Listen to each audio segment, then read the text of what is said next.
Bonjour, nous recevons aujourd'hui Philippe Roch. Philippe Roch, bonjour. Bonjour. Vous venez de quitter l'Office fédéral de l'environnement, des forêts et du paysage. Dans le même élan, vous renoncez à la politique pour une sorte de retour aux valeurs essentielles. Alors bien sûr, de tout cela, on va en parler au cours de cette émission. Mais auparavant, afin de mieux vous situer, un petit retour en images. Très très bien. On est en pleine. Depuis toujours, Philippe Roch est très attaché à son jardin dans la campagne genevoise qu'il parcourt ici avec sa fille. Un potager, des moutons, des poules et des ruches participent à son bonheur. Il s'est engagé très tôt dans la protection de la nature. Après un doctorat en biochimie, il entre au WWF. Il devient responsable roman, puis membre de la direction nationale. En 1992, le Genevois est nommé directeur de l'Office fédéral de l'environnement, des forêts et du paysage. Il s'engage notamment pour la protection des espèces menacées comme le lynx, mais parfois, il doit donner l'ordre d'abattre une bête. On a 45 moutons, on a lynx, il est là derrière. On sait que ce soir ou demain soir, il revient. J'en veux pas d'un lynx comme ça. Arrêtez, s'il vous plaît. Il y en a eu 8 l'année d'avant, il y en a eu 7 l'année passée. Vous croyez que ça veut s'arrêter comme ça du jour au lendemain? Combatif, compétent, passionné et habile, Philippe Roch est très souvent contesté par la droite et le Parlement réduit son budget. Deux réussites dont il est très fier, l'élaboration de la loi sur la réduction des émissions de CO2 ainsi que les grands inventaires de protection de la nature. Comment vas-tu, Philippe? T'es en forme? En début d'année, il annonce son départ de Berne. Engagé au PDC dès l'âge de 15 ans, il hésite à se présenter comme candidat à l'élection au Conseil d'État genevois. Il finit par renoncer. C'est le souhait de consacrer une bonne partie de ma vie à la recherche philosophique, à la spiritualité, au contact avec la nature. Et je veux vraiment consacrer au moins la moitié de mon temps à cela. Et ça, c'est incompatible avec une charge de conseiller d'État. Je serai de retour à Genève pour les prochaines élections. Alors Philippe Roch, un commentaire sur cette petite biographie? Non, elle est tout à fait sommaire, mais représentative. Voilà, vous partez de l'Office fédéral de l'environnement, l'âme apaisée. Est-ce que vous êtes en colère, vous êtes déçu, vous êtes aigri, un peu biffé, ce qui ne convient pas? Quel est votre état d'esprit? Je crois que je peux vraiment dire l'âme apaisée. Ça a été dur jusqu'au dernier moment. Il y a toujours des tensions. C'est une lourde responsabilité dans un contexte politique difficile. Mais j'ai bien fait de décider tôt de partir, il y a déjà pratiquement une année. Et j'ai pu partir. Je pars vraiment en paix. Et vous laissez l'Office en ordre pour votre successeur? En ordre, pas parce qu'il y a beaucoup de choses à faire, mais je le laisse dans de bonnes mains. Justement, alors, puisqu'on est dans cet élan de la Berne fédérale, sur la fonction politique, quel est votre avis? Vous en avez ras-le-bol, comme on dit? Non, je pense que la politique est absolument indispensable et je vais certainement continuer à faire de la politique d'une manière ou d'une autre. Je crois que chacun et chacune dans cette société doit faire de la politique. Mais c'est vrai que la fonction d'un directeur d'office si proche de la politique, mais sans la liberté politique, est une fonction très difficile.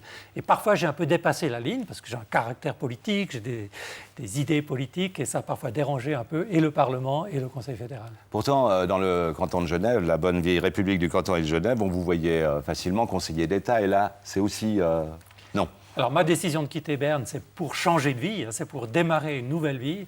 Et c'était vraiment incompatible avec cette charge de conseiller d'État que je respecte par ailleurs beaucoup et qui d'un certain point de vue, m'aurait beaucoup intéressé, bien sûr. Alors maintenant, replacer les valeurs, la recherche philosophique, les valeurs spirituelles, qu'est-ce à dire? Quel est votre programme, entre guillemets, politique sur ce plan-là? Alors, tout est encore ouvert. Hein. J'ai l'impression des fois d'être un adolescent qui a toute la vie devant lui. Alors, elle sera un peu plus courte qu'à l'adolescence, mais elle est très ouverte.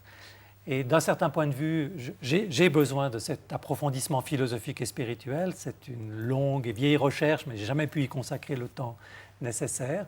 Mais en même temps, je pense qu'on ne peut pas vraiment... Enfin, moi, en tout cas, je ne peux pas développer une philosophie et une spiritualité très approfondie sans garder un contact avec la réalité. Donc, j'essaie d'équilibrer ma vie entre cette recherche spirituelle et l'action, qui sera une action d'un homme indépendant, sous forme de mandat, sous forme d'intervention politique ou toutes sortes qui peuvent venir, mais qui sont aujourd'hui pas définies, que je veux développer dans les mois qui viennent. Donc vous n'allez pas vous retirer sur le Salève en ermite et puis méditer dans votre grotte? Alors ça sera partiellement ça pourrait être beaucoup plus ça dans quelques années, mais pour l'instant je cherche cet équilibre. Je suis très mal parti parce que pour ce premier mois de liberté, il est plein. J'ai déjà 2 voyages à l'étranger comme expert. Je me suis demandé un peu à gauche et à droite. Ce qui me fait très plaisir, ça prouve qu'on ne va pas m'oublier complètement. Mais il faudra que je me suis donné l'hiver pour trouver cet équilibre. Alors, une sorte d'hibernation de Philippe Roch Oui, un pour peu comme trouver... l'ours. Vous savez, mon ami l'ours, hiberner, je vais peut-être un peu faire la même chose. Mais par quel moyen vous allez pouvoir retrouver ces valeurs spirituelles? Quels sont vos outils? Alors, oui, les outils sont il y a beaucoup la lecture, il y a le partage avec d'autres aussi. Et puis il y a ces périodes de méditation que j'ai toujours réservées un peu dans ma vie, mais trop courtes. Et j'essaie de trouver des lieux un peu magiques, énergétiques, où je me sens bien et où je peux approfondir ma spiritualité, qui n'est pas une spiritualité d'école, si vous voulez. Je n'appartiens pas à une église ou à un courant spirituel. J'essaie de développer ma propre spiritualité. Mais je veux le faire en contact avec d'autres. Je pense que tout seul, on ne peut pas aller très loin. Quel est le reliquat de votre religion? Votre religion était laquelle?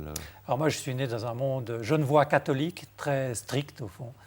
Et c'est une enfance qui m'a beaucoup imprégné. Donc j'ai une culture catholique très très profonde, dont je me suis séparé il y a 20 ou 30 ans, mais qui reste très présente. Mais déjà dans cette culture-là, j'avais développé le côté spirituel. À l'époque, on avait les adorations, par exemple. On allait à l'église. Moi, j'allais tout le temps la nuit, à 2-3 heures du matin, dans ces églises où il y avait quelques cierges, le Saint-Sacrement, et je passais des heures là à méditer déjà à l'époque. Mais maintenant, vous avez jeté en somme la soutane aux orties? Oui, c'est un peu tout ce côté hiérarchique, dogmatique de cette église, comme beaucoup d'autres qui m'a déplu, si vous voulez, mais je ne rejette pas tout. Je dis, c'est un message chrétien de base que je garde, que je fais encore bien sûr. Vous avez dû faire un travail sur vous-même pour justement, face à la religion catholique romaine, la rejeter, enfin l'éloigner? Ça a duré de nombreuses années, oui. Oui. Et je me sens encore proche. C'est vrai que je vais souvent dans des églises. Alors, j'y vais pas parce qu'elles sont catholiques ou protestantes, parce qu'elles ont une longue tradition spirituelle, sont souvent dans des lieux énergétiques tout à fait spéciaux. Et je me sens bien dans ces églises. Et je ne peux pas dire que le lien avec mon enfance est complètement coupé du tout. Voilà. Mais les lieux privilégiés, là où vous sentez justement cette énergie, vous avez quelques lieux privilégiés? Alors il y a beaucoup d'arbres dans ma vie qui sont mes premières églises, si vous voulez. Il y en a un qui se trouve à 3 mètres devant la porte d'entrée de ma maison, qui est le lieu où je vais méditer le plus souvent. Mais il y a aussi des églises, beaucoup d'églises romanes qui sont souvent été construites sur des lieux religieux plus anciens, soit celtiques, soit mégalithiques même. Il y a l'église d'Orcival, par exemple, au sud de Clermont-Ferrand, qui est une église magnifique, qui est contre le rocher, où il y avait à l'origine une source qui entrait à l'intérieur de l'église. Il y a l'église de Tignes, en Ardèche, qui est un point... quand on est dans cette église, on sent l'énergie nous traverser.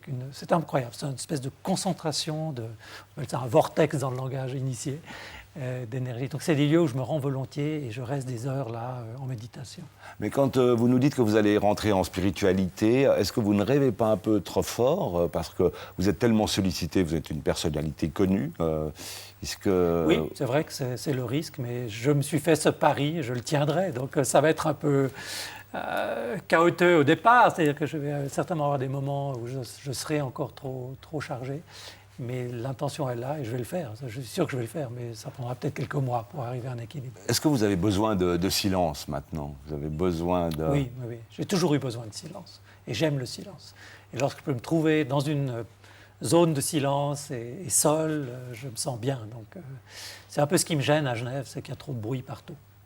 Je crois que dans toutes les villes, si dans vous toutes pouviez... les villes et dans cette société. Les gens sont trop bavards. La prochaine guerre, c'est la guerre du bruit?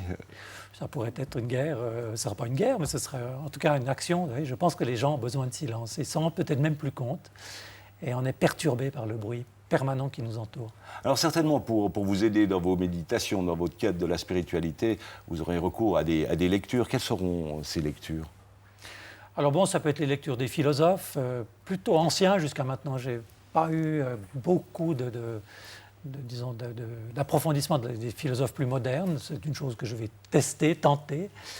Et puis j'ai un peu mes philosophes. Mon maître philosophique, c'est Robert Hénard. C'est un philosophe naturaliste, artiste genevois, qui est décédé il y a quelques années, et qui a réussi pour moi une très belle synthèse entre une compréhension de la vie, de la nature. Sa référence, c'est la nature, et c'est la mienne aussi. Donc voilà quelqu'un dont je vais reprendre un peu les œuvres, que je vais peut-être approfondir ou développer. Puis il y a des gens comme Albert Jacquard, qui est aussi quelqu'un qui est à la fois, qui est d'abord un homme social, j'entends, qui s'est beaucoup engagé sur le social, mais qui fait un lien excellent entre les problèmes de société que nous avons et le fait que nous avons rempli la Terre et qu'on ne laisse plus de place finalement à la nature et plus d'espace pour la spontanéité. Et c'est aussi quelqu'un qui m'inspire beaucoup.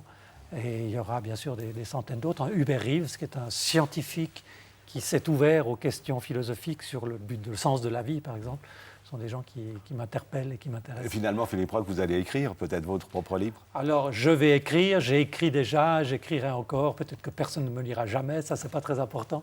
Mais effectivement, je pense que l'écriture est aussi un moyen de préciser la pensée, que j'ai déjà pratiqué pour moi-même, et peut-être qu'un jour sortira quelque chose, mais c'est pas une ambition que j'ai.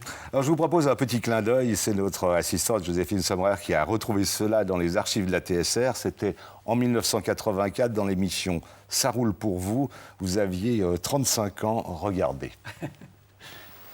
Pas trop froid, ça va? Non, ça va bien avec ce beau soleil aujourd'hui, c'est magnifique. Dis, on parle des sangliers, là, s'il y en a un qui débouche ici, moi je me tire. Hein. Moi, ce serait une grave erreur parce que c'est assez rare de voir des sangliers, ils sont quand même assez discrets, on voit bien les traces, mais les sangliers eux-mêmes ne présentent d'ailleurs aucun danger, contrairement à ce que croient beaucoup de gens.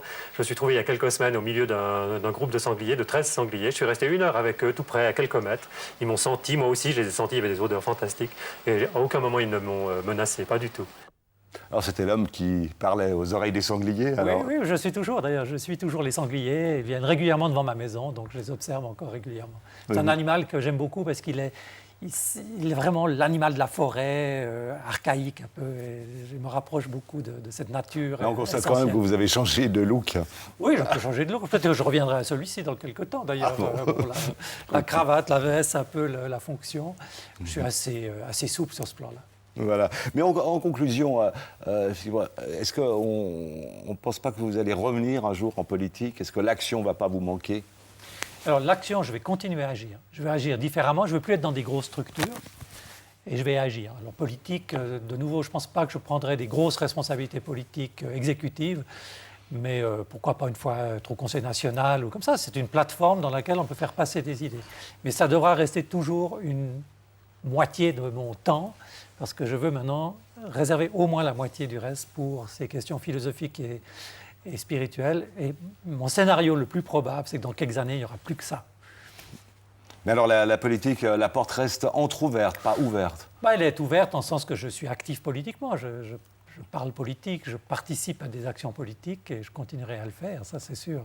Maintenant, pour une fonction politique, ça c'est une question qui se posera plus tard. Quand vous regardez la vie politique actuelle, maintenant en Suisse ou sur le plan cantonal, quel est le commentaire que ça vous incite? Je la trouve assez pauvre, assez bloquée malheureusement. On a même perdu cette qualité fondamentale qui faisait la Suisse, cette recherche du consensus qu'on a pu parfois critiquer comme étant lente, lourde, mais qui a fait la qualité de ce pays, qui a fait le fait que tous les citoyennes et citoyens du pays se sentaient suisses vraiment. Et aujourd'hui, on a une tension politique plus forte, on n'a pas de vision vraiment politique, donc on a une politique que je qualifierais surtout de pauvre. Et si on pouvait l'enrichir un peu, ce serait pas mal. Et c'est pour ça que je me retire. J'aimerais travailler à remettre au cœur de la société des valeurs plus essentielles qui ensuite iront peut-être inspirer la politique. Ce que je dois constater, c'est que la politique a rarement conduit les hommes, elle les a suivis. Donc il faut peut-être que les hommes et les femmes changent pour que la politique change. Eh bien, merci beaucoup Philippe Roch et bonne route sur la voie de la sagesse. Merci beaucoup.